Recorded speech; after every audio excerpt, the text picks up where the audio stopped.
एक हकीम साहब हुआ करते थे जो बहुत ही नेक दिल और दीनदार थे, जिनका दवा खाना एक पुरानी इमारत में था। हकीम साहब रोज अपने दवा खाने जाने से पहले अपनी बीवी से कहते कि जिस चीज की जरूरत तुमको आज है वो तुम एक कागज पर लिख कर दे दो, तो उनकी बीवी लिख कर दे देती। हकीम साहब अपनी दुकान पर जाकर सबसे पहले उस पर्चे को खोलते, बीवी ने जो कुछ लिखा होता वो उनका हिसाब लगाते और उसका टोटल करते, फिर अल्लाह से दुआ करते कि या खुदा, मैं तेरे हुक्म के तमिल में तेरी इबादत छोड़कर यहाँ दुनियादारी के चक्कर में आ बैठा हूँ। जैसे ही तू मेरी आज की ज़रूरत को पूरी कर देगा मैं उसी वक्त यहाँ से उठ जाऊँगा। और फिर यही होता, कभी तो सुबह के 9 बजे या कभी 10 बजे हकीम साहब अपने मरीजों से फारिग होकर अपने घर चले जाते। एक दिन हकीम साहब ने अपनी दुकान खोली और रकम का हिसाब लगाने के लिए पर्ची खोली, तो वो पर्ची को देखते ही रह गए एक लम्हे के लिए।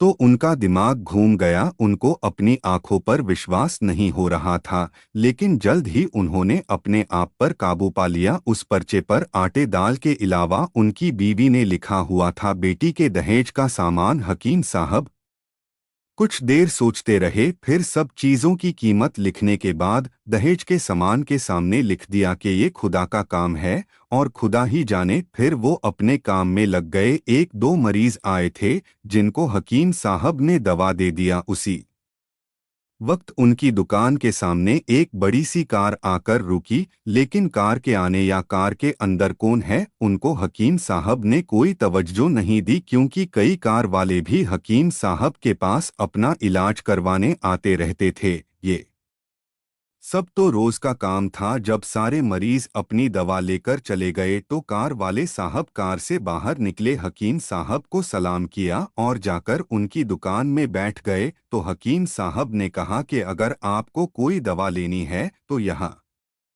स्टूल पर आकर बैठ जाएं ताकि मैं आपको चेक कर सकूं, और अगर आपको किसी और मरीज की दवा लेकर जानी है तो आप उस मरीज की हालत बता दें। फिर वो साहब बोले कि हकीम साहब, मुझे लगता है कि आपने मुझे पहचाना नहीं, लेकिन आप भला मुझे पहचाना भी कैसे सकते हैं, क्योंकि मैं आपसे 15 साल बाद मिल रहा हूं। अपनी पहचान के लिए मैं आपको अपनी पुरानी मुलाकात के बारे में बताता हूं। जब मैं पहली मर्तबा यहाँ पर आया था तो मैं यहाँ खुद नहीं आया था, बल्कि मुझे यहाँ खुदा ने भेजा था, क्योंकि खुदा को मुझ पर रहम आ गया था और वो मेरा घर आबाद करना चाहता था। हुआ कुछ ऐसा था कि मैं अपने गांव जा रहा था, तभी हमारी गाड़ी आपकी दुकान के सामने आकर पंचर हो गई। ड्राइवर गाड़ी का पहिया लेकर पंचर लगवाने चला गया था, तभी आपने देखा कि मैं गर्मी और धूप में गाड़ी के पास खड़ा हुआ हूँ। फिर आप मेरे पास आए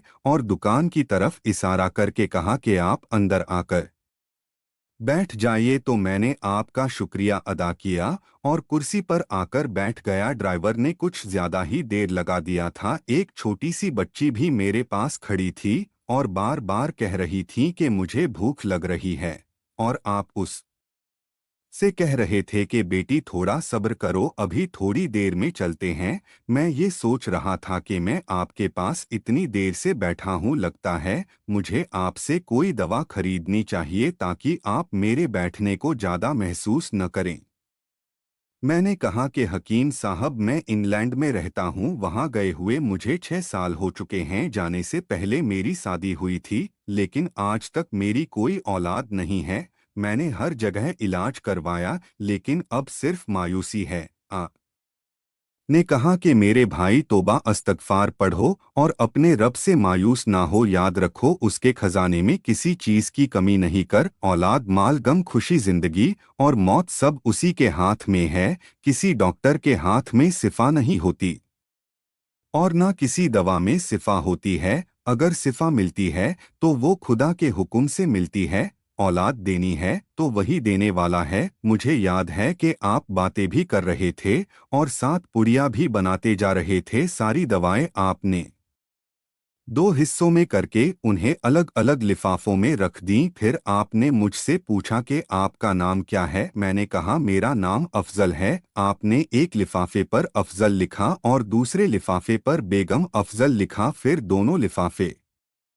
एक थैले में डालकर दवा खाने का तरीका बताया। मैंने बेदिली से दवाई ले ली क्योंकि मैं तो सिर्फ आपको कुछ रकम देना चाहता था, लेकिन जब दवा लेने के बाद मैंने पूछा कि कितने पैसे देने हैं, तो आपने कहा कि बस ठीक है। तो मुझे कुछ समझ में नहीं आया, तो मैंने दोबारा पूछा तो आपने कहा कि आज का खाता बंद हो गया। तो मैंने कहा कि मुझे आपकी बात समझ में नहीं आई। वहीं पर एक शख्स और मौजूद था, तो उसने मुझे बताया कि खाता बंद होने का मतलब है कि हकीम साहब ने आज के घरेलू खर्चे के लिए जितनी रकम खुदा से मांगी थी वो खुदा ने उन्हें दे दी है, ज्यादा रकम वो नहीं ले सकते। मैं बहुत हैरान हुआ और दिल ही दिल में शर्मिंदा हुआ कि मेरे कितने घटिया ख्यालात थे और ये सादा सा हकीम कितना अजीम इंसान है। फिर मैंने अपने घर जाकर अपनी बेगम को ये दवाएं दिखाई और उसे सारी बात समझाई, तो वो कहने लगी कि वो कोई इंसान नहीं बल्कि हमारे लिए तो वो एक फरिश्ता है।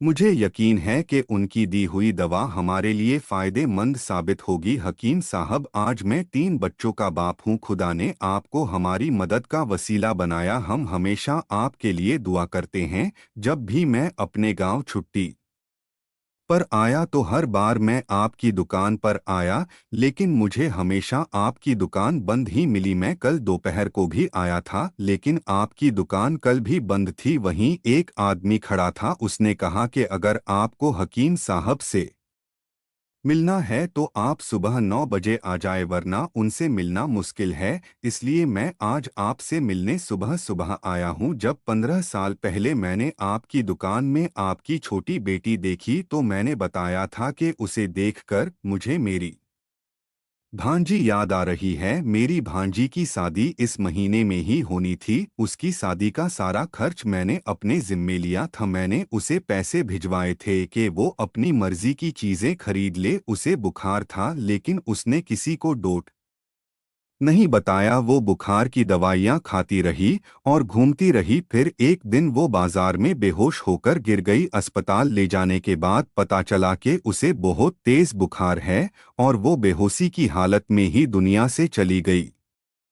उसके इंतकाल होने के बाद न जाने क्यों मुझे और मेरी बीवी को आपकी बेटी का ख्याल आया। हमने ये फैसला किया कि हम दहेज का सारा सामान आपकी बेटी के लिए पहुंचा देंगे और अगर शादी जल्द हो गई तो सारा इंतजाम खुद ही करेंगे, और अगर अभी कुछ वक्त हुआ तो नगद रकम पहुंचा देंगे। मेरी आपसे ये गुजारिश है कि आप इन सब के लिए मुझे मना नहीं करेंगे। ये सुनकर हकीम साहब हैरान और परेशान थे और फिर बोले, अफजल साहब, आप जो कुछ कह रहे हैं मुझे तो यकीन नहीं हो रहा। मैंने आज सुबह बीवी के हाथ से लिखी हुई पर्ची देखी तो घर के खाने पीने के सामान के साथ बेटी के दहेज का सामान लाने को लिखा हुआ था, और आप खुद देख लें कि पर्ची पर क्या लिखा हुआ है। ये कहकर हकीम साहब ने पर्ची अफजल साहब को थमा दी। अफजल साहब ने जब पर्ची देखी तो वो देखकर हैरान हो गए। उस पर लिखा था कि ये खुदा का काम है, खुदा ही जाने। हकीम साहब ने कहा कि अफजल साहब, यकीन मानिए, जो